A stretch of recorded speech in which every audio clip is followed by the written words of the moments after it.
Everyone, welcome back to my channel मूक टैटर्स Goa. I hope आप सब लोग ठीक होंगे गाइस। और मैं ठीक नहीं थी, तो मैं आपको आगे बताऊंगी कि मैं कहाँ जा रही थी और ये ट्रिप मुझे क्यों करनी ज़रूरी थी।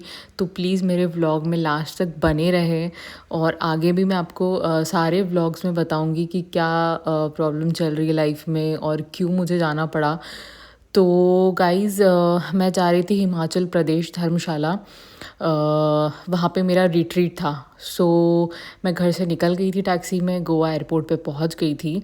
और उसके बाद मैंने चेक इन किया, लगेज चेक इन जो होता है वो किया, और फिर मैं ऊपर आके बैठ गई थी जो गेट नंबर था उसके पास।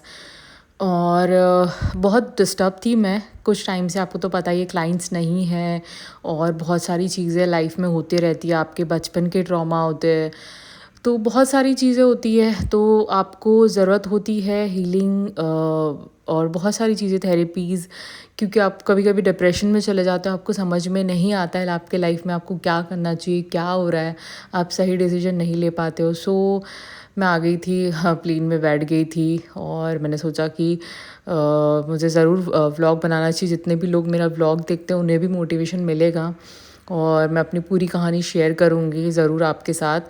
सो गाइस, फिर मैं पहुँच गई थी दिल्ली एयरपोर्ट पे। और उसके बाद मुझे जाना था मेट्रो से, तो मेट्रो से मुझे जाना था कश्मीरी गेट। तो बस मैं निकल गई थी मेट्रो के लिए, क्योंकि 2 मेट्रो चेंज करनी थी। और अनलकीली मेरी बस छूट गई थी। जो बस बुक की थी वहाँ से ग्रुप भी आने वाला था, रिट्रीट के लिए जा रही थी मैं, तो बस छूट गई थी गाइज़। और फिर मुझे, आपने देखा ही, मैंने छोटा सा वीडियो बनाया जो वो सड़ी सी बस लोकल जाती है। मैं रात भर बैठ के नाई उसमें 12 घंटे 13 घंटे मैंने ट्रैवल किया बैठ कर। उसमें आगे पैर रखने के लिए भी जगह नहीं थी, यही बस। सो सुबह हो गई थी जैसे तैसे, मैंने रात निकाली अपनी, क्योंकि वो लोग 5 मिनट भी नहीं रुके बस वाले और निकल गए थे। तो और धर्मशाला काफ़ी दूर था दिल्ली से, तो मैंने पठानकोट की बस ली थी। पठानकोट जा रही थी मैं, और फिर पठानकोट से मैं धर्मशाला कैब करने वाली थी, क्योंकि वो सब तो निकल गए थे, 3-4 लोग थे रिट्रीट के लिए और वो निकल चुके थे गाइज़। सो मॉर्निंग में फिर मैंने कुछ खाया नहीं था। आफ्टरनून में सिर्फ मैंने फ्रूट्स खाए थे, उसके बाद मैं निकल गई थी। तो बस रुक गई थी मॉर्निंग पे ढाबे पे, और मैंने सोचा कि अब तो कुछ खा ही लेना चाहिए, क्योंकि रात भी ऐसे ही निकल गई। तो फिर मैंने गाइस पराठा ले लिया था खाने के लिए। ये देखो, मिक्स पराठा, वो भी मैदे का, बट इट वाज गुड। चलो खा लिया, और ये बस थी। तो निकल गए थे बस से, और फिर उसके बाद काफ़ी, मतलब आई थिंक 11-12 बजे मैं पहुंची वहाँ पे, क्योंकि बहुत दूर था। मतलब बस वाले ने चंडीगढ़ और बहुत बहुत लंबा रूट उसने घुमाकर लेकर आया।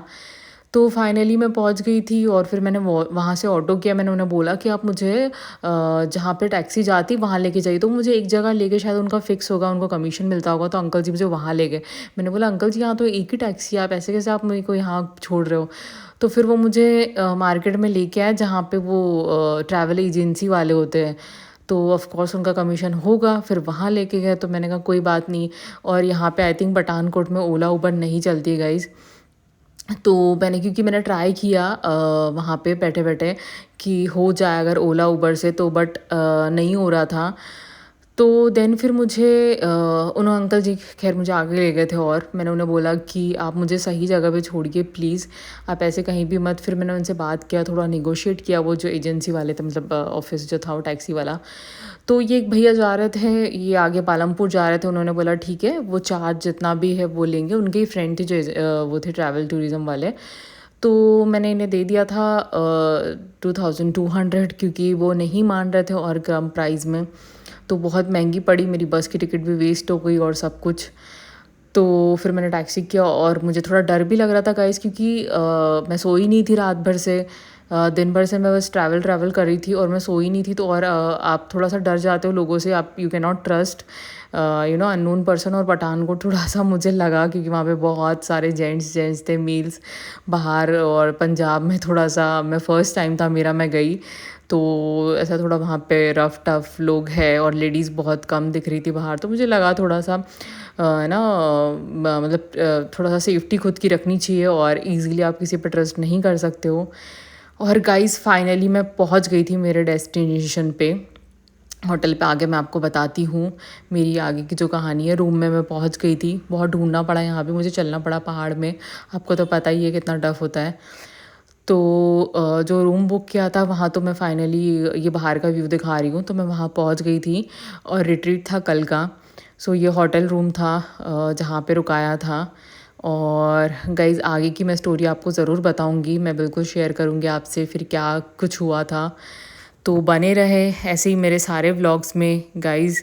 और ये मैं रेडी हो गई थी, शाम को थोड़ा वॉक करने गई थी। तो thanks for watching my blog, कल मिलते हैं गाइज़, बाय बाय।